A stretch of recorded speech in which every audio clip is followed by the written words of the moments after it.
technology expert Burton Kelso here with another tech tip to help you get the most out of the technology in your life. Today we're talking about the global chip shortage.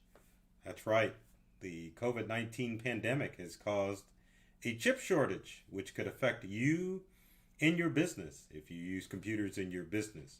Now, to kind of give you a little background of what's happened is before the pandemic, a lot of technology devices were starting to drop off as far as sales. And because of that, chip manufacturers decided to slow down the production of computer chips and semiconductors. But then COVID 19 breaks out, and guess what? Everyone wants access to tech devices. And that includes a lot of different things, it's more so than computers. Appliances were purchased, smart cameras were purchased, smart home devices were purchased, and all of those use semiconductor and computer chips. So, what are the implications of the global chip shortage? Well, it could affect many of the tech devices that you're using. You could see an increase in prices. You could see your favorite tech items that you may have purchased yearly rise in cost. So, what items are affected? Let's take a look and show you what items you could see increases on and tips that can kind of help you make sure that you hold on to those tech devices a lot longer so that you're not having to purchase new tech all the time. Let's switch to our desktop and talk about our first item, which is iPhones and iPads. Now, the good thing is manufacturers like Apple and Microsoft purchase semiconductor chips well in advance before they need them. So they've got a stockpile of these items so that if a shortage occurs, then they've got some inventory to work on. Items like iPhones and iPads have been selling fast, like hotcakes, for years, especially with new models being released all the time. Now, some of you are probably thinking that chip shortage may not occur and affect Apple devices since Apple is going with their M1 chip.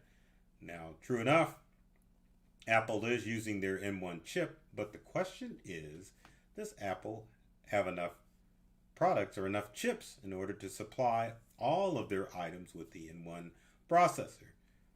Now, dealing with Intel wasn't necessarily a big problem because Intel has a lot of chips, especially when it concerns Apple devices. But with M1, is Apple in danger of running out of chips? It's a good possibility. So one of the things that I always recommend doing is making sure you take care of your current device.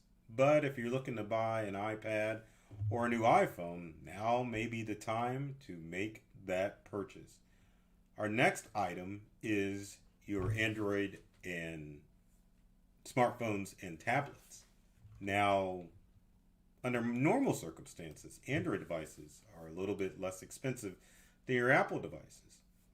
But with there being a shortage, you could soon see the price of Android smartphones and tablets increase. That could be bad news for you Android users out there that are used to buying Android devices at a lower price than your Apple devices. So again, if you're in the market for a new Android tablet or smartphone, maybe time to make a purchase for one.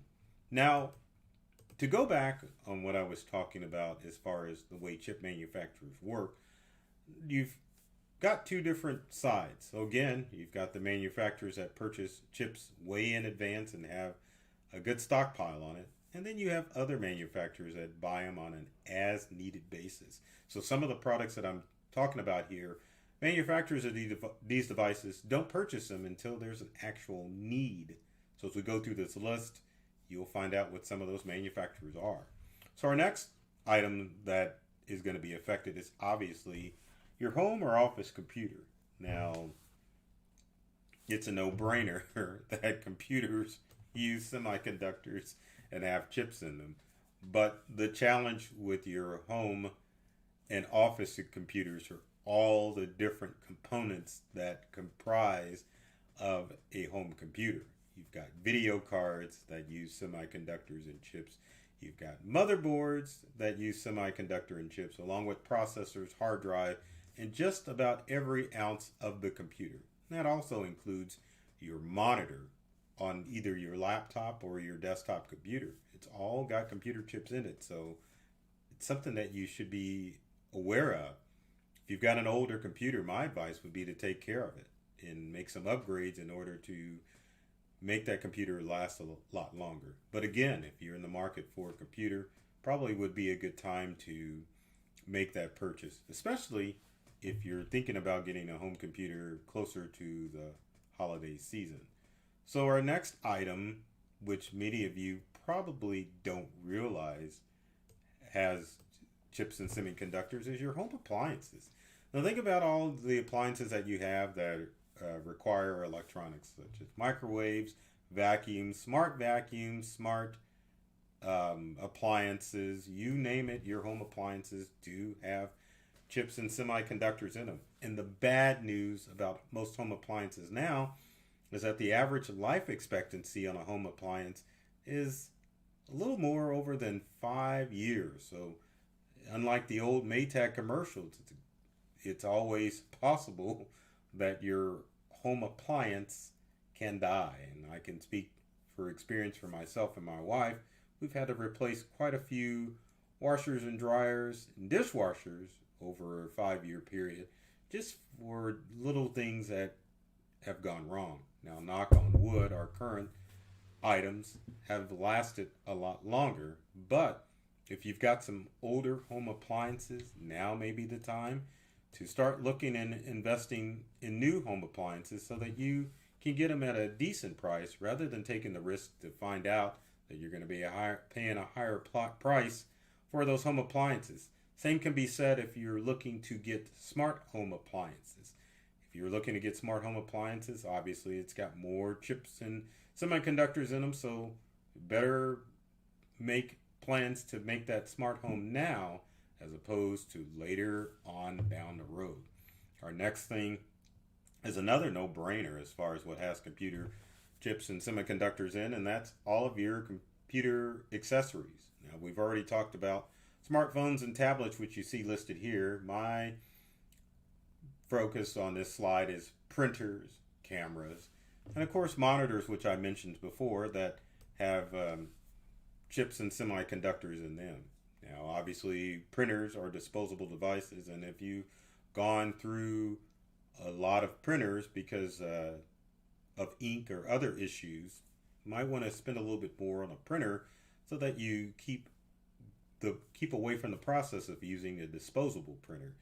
Printers such as HP's and Epson's tank printers are probably a good purchase to make now because those printers last longer. Same thing as far as laser printers concerned. If you do a lot of printing, whether it be color or black and white, then it may be a good time to invest in a color laser printer or even a tank printer to make sure that your printer is going to last and you're not going to be paying a lot more for a throwaway printer, which under most circumstances now, I hate to tell you, most printers are considered throwaway.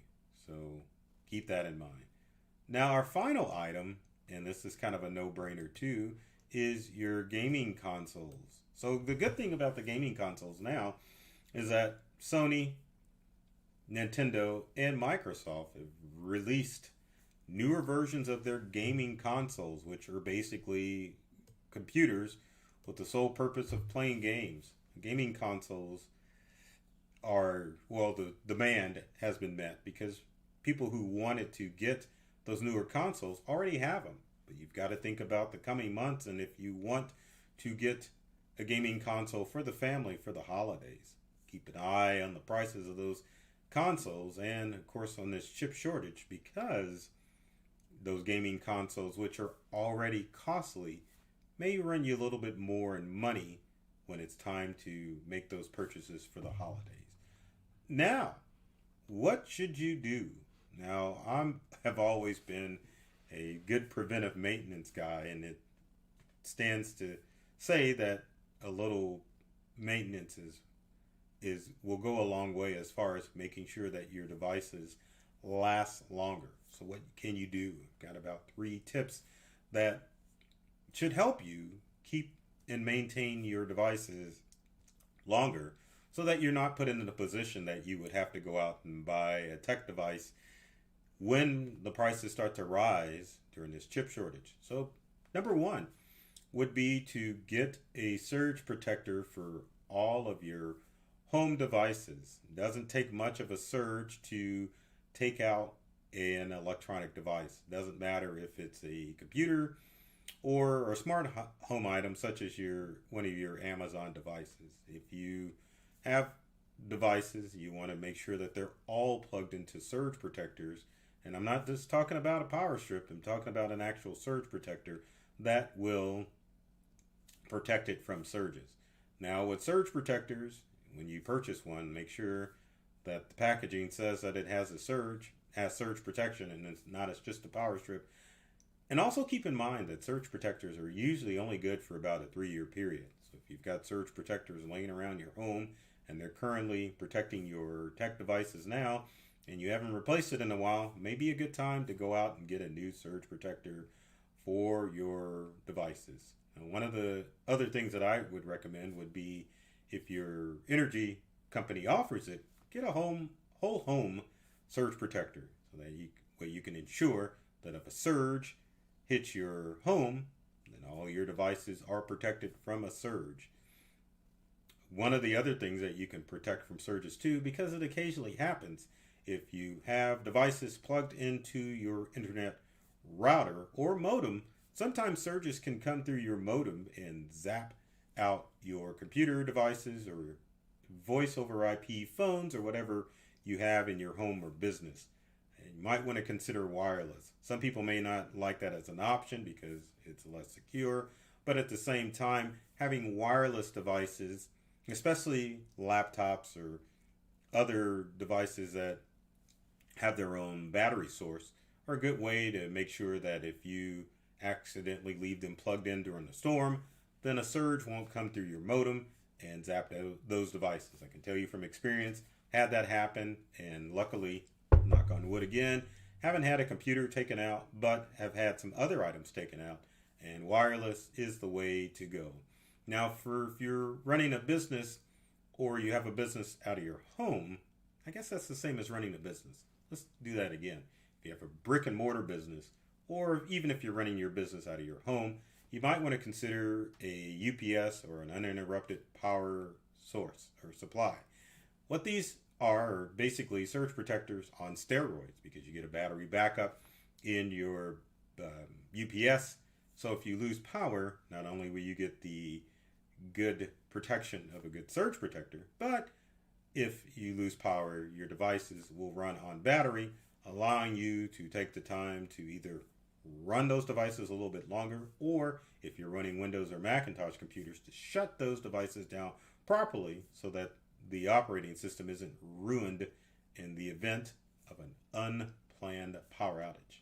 Now, number 2 is to clean up those devices. Now, dust is the common enemy for most computers and other tech devices. So whenever you get the opportunity, a $5 can of compressed air inside of your laptop, desktop computer, or other tech devices will go a long way as making sure that your devices last a long time.